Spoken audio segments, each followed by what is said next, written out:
Well, hello there, dear writer. I hope you are not brought to this video because you just received some harsh feedback on your project, or maybe you received some in the past.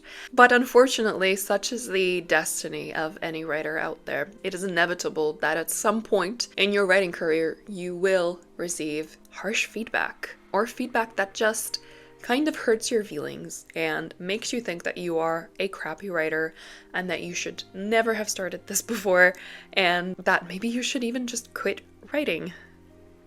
Yes, this happens to every single writer that I've known anyway. First things first, I just want you to know that this is completely normal, and if it hasn't happened to you already, savor this. Savor this feeling of confidence until somebody completely wrecks it and destroys it. Unfortunately, that's the reality of the creative industry, not just for writers but also for other artists. But that's, I think, just something that we kind of have to come to terms with and understand that it's gonna happen inevitably, and it's happened to other people and you're not the only one going through it. And I do think that kind of helps make us feel a little bit better and a little less alone. I have definitely been on the receiving end of harsh feedback in my writing career. Yeah, it hurt my spirit. It definitely hurt my spirit for a while. I have definitely had times where I received feedback and then I completely doubted my entire reasoning as to why I even started writing and whether I had the skill set to be a writer. But we have moved on to sunnier days and I am now able to take feedback with a little grain of salt. And it does make it a little bit easier to get through this.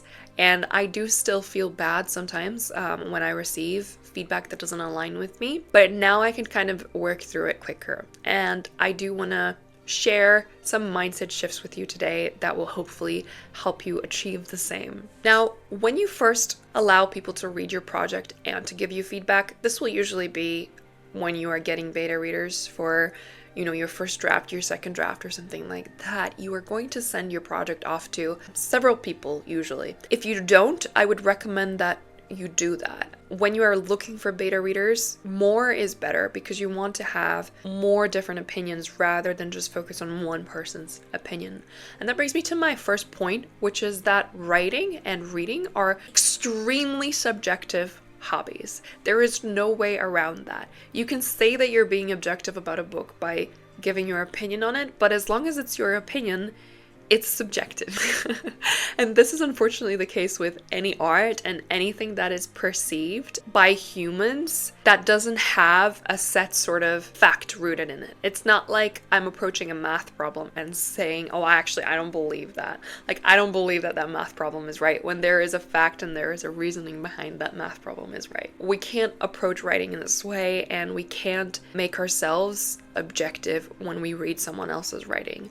It is always going to be a subjective decision and a subjective view of that person's project or of your project. So once you do give your manuscript out to beta readers and you receive that feedback, likely the chances are that most of it is going to be quite nice, or at least phrased in a way that doesn't make you feel like crap. Obviously, that depends on where you look for your beta readers and who you trust. But in my experience, a vast majority of it is going to be sort of phrase in a way that doesn't hurt your feelings. But there are going to be a couple of people who are going to disagree with your project vision, who are going to not like what you wrote, and they are going to be verbal about it, and they're going to vocalize their opinions, and sometimes they're not going to be nice about it. And because your project is something that's so close to your heart, it's a piece of you, it's gonna hurt. So what do we do when we are faced with something like that? What do we do when we are faced with polarizing feedback of one person really liking the project and really understanding your characters and what you wanted to say with it, and another person just completely disagreeing with it and thinking that you should do it in a different way or that you didn't do something correctly in your manuscript? The first step to being able to organize your headspace in what feedback you will take on and what feedback you will ignore or take with a grain of salt, as I like to say, is knowing your actual project vision. So what is your project vision? What do you want out of your project? If you actually know what your book is trying to say and what kind of feeling you're trying to deliver with it, it's going to be so much easier to then look at the feedback that you get and decide whether this person is speaking towards your project vision or against it. So for me personally, when I get feedback that tells me that that person was made uncomfortable by something or they didn't quite understand it, that's the kind of feedback that I will definitely take with a grain of salt, because I know that that's a very subjective opinion, or my intent was to make them uncomfortable and they are criticizing the fact that it made them uncomfortable. If it was actually my intent to do that, to make them uncomfortable, to make them think about this piece, to make them maybe step back and wonder why this happened or why this character said something, then I will take that as positive feedback because it worked the way that I wanted it to work. However, if that reader was to point out that they knew what I was trying to do with that line and that it didn't quite land with them, but they think that if I did it in a different way, it might deliver that message that I was trying to put in that scene, then I will listen to them, because I know that they're coming from a point of understanding my project vision and sort of being aligned with that and trying to help me navigate through how I craft this scene or this particular line of dialogue into delivering the uncomfortable feeling for my reader in a better way, potentially, that I might not have seen.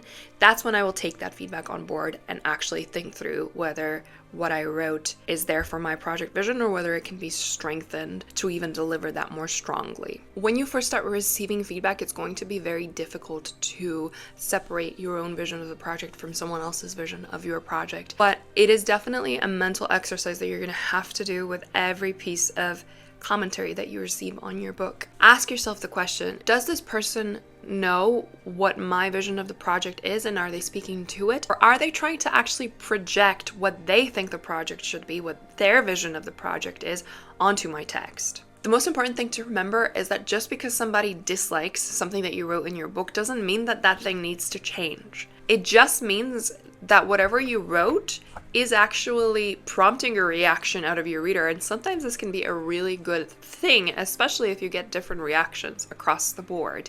That means that whatever you're doing is working. If I give you an example from my own manuscript, I wrote a pretty risque sort of line in the very first chapter of my novel. I think it was on page 2. And without fail, every single beta reader that I had go through this, and I've had more than a dozen, every single one of them marked out this one particular line and gave me their reaction to it. So some of them said, "Oh my god, this is the best thing ever. I love the way you phrased that. I was not expecting it. Good job."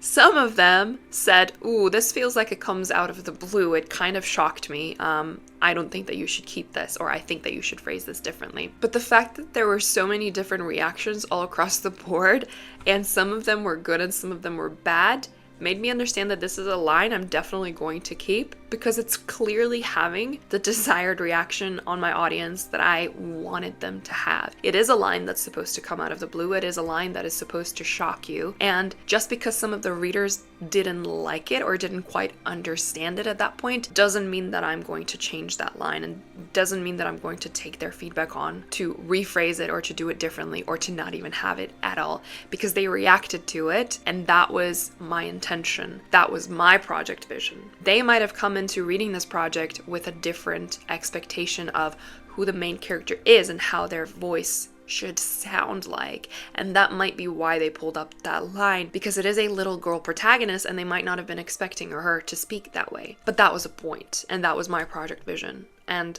because I know the purpose of why I put that line there, I know that I'm going to keep that line. I think that's one of the main things that I learned as I went through a beta reading journey of my own, and as I followed some of my clients on their own journeys with their beta readers, is that if you get very polarizing opinions on something in your novel, whether that's a line, like I said, or whether it's a whole topic or a whole chapter or something like that, that's usually a good sign. Like if there's some people that absolutely love it and some people that absolutely hate it, that means that whatever you wrote is really freaking good, okay? Because there's a really strong reaction to it, and strong reactions are usually what you want to have out of your novel. If, however, you are receiving overwhelming feedback on the same thing in your novel and everyone's kind of reacting the same way and they're having the same opinions, or something's not quite clicking for them, or they think that you can do it in a different way, or they can't quite put a finger on what it is, but they do call you out on it, then that is probably a sign that that's feedback that you should listen to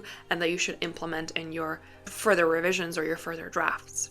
One final note that I think is extremely important to mention is always, always, always be aware of the language that a beta reader uses when they leave comments on your novel, on your project, on whatever you sent them to review. If you can tell that the language is really arrogant or it just doesn't sit with you, the tone in which they write, or if they are being outright rude and just super critical of everything that you wrote, I would strongly advise you to disregard the entire feedback from that person.